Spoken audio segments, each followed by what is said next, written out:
Constructors ایسوسی ایشن سندھ کے چیئرمین SM نعیم کاظمی نے کہا ہے کہ وزیر اعظم پاکستان جناب عمران خان کی جانب سے تعمیراتی شعبے کو باقاعدہ صنعت کا درجہ دینے کے اعلان کا خیر مقدم کرتے ہیں۔ انہوں نے کہا کہ ہمارے ملک میں زراعت کے بعد تعمیراتی شعبہ دوسرا بڑا شعبہ ہے، اسے اب صنعت کا درجہ دے کر ملک کو ترقی کی راہ پر گامزن کر دیا ہے، جبکہ ماضی میں اس کو سنجیدگی سے نہیں لیا گیا تھا، مگر اب حکومت بلوچستان کی طرح حکومت سندھ بھی کورونا سے احتیاطی تدابیر اختیار کرتے ہوئے ترقیاتی کاموں کو شروع کروائے۔ جبکہ کنسٹرکٹرز ایسوسی ایشن سندھ کے جنرل سیکریٹری نے اس موقع پر کہا کہ وزیر اعلیٰ سندھ جناب مراد علی شاہ صاحب سے اپیل کرتے ہیں کہ کانٹریکٹرز کے تکمیل شدہ کاموں کے بل شیڈول کے مطابق ادا کرنے کے احکامات صادر فرمائیں، کیونکہ ان کانٹریکٹرز کے ساتھ ہزاروں خاندان وابستہ اور انہیں مالی مشکلات کا سامنا ہے۔ وزیر اعلیٰ صاحب نے جو ہے ہماری تمام پیمنٹیں جو ہے نا روک دی ہیں ترقیاتی کاموں کی لوگوں کی۔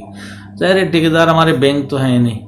ان کے پیچھے خاندان ہوتے ہیں، ان کے پیچھے لوگ ہیں، ان کے تو ہم چاہتے تھے کہ ہماری پیمنٹیں جو ہے وہ ریلیز ہو جائیں، لوگوں کے جو بل ہیں وہ دے جائیں، آن لائن جو ہوئے ہیں کمپلیشن جو کام کمپلیٹ ہو چکے ہیں یا ان کے رننگ بل جو ہیں وہ پڑے ہوئے ہیں ڈپارٹمنٹس میں وہ پیمنٹ ہو جائیں۔ دوسری طرف اب ہمیں تعجب ہے اس بات پہ کہ لاک ڈاؤن کی اتنی سخت صورتحال کے باوجود جو ہے کچھ ہمارے وزیر اعلیٰ صاحب کی زیر سرپرستی جو ادارے ہیں لوکل، جس میں لوکل گورنمنٹ آ گئی، ورکس اینڈ سروس ہے، وہ اپنے ٹینڈر ان کے افسران جو ہیں وہ ٹینڈر طلب کرنے میں مصروف ہوئے ہوئے۔ لاک ڈاؤن کی صورت میں نے دیکھا کہ اس سے پہلے جب وہ ہم جمعے کی نماز پڑھنے سے بھی پابند کیا ہوا تھا، ہمیں نہیں جانے دے رہے تھے اور انہوں نے وہ ٹینڈر اپلوڈ کیے تھے، کس طرح دفتر کھولا، کیسے کیے، کیا ہوا، کون پوچھنے والا ہی نہیں ہے۔ شاید اچھا یہ فرشتوں کو بلا کے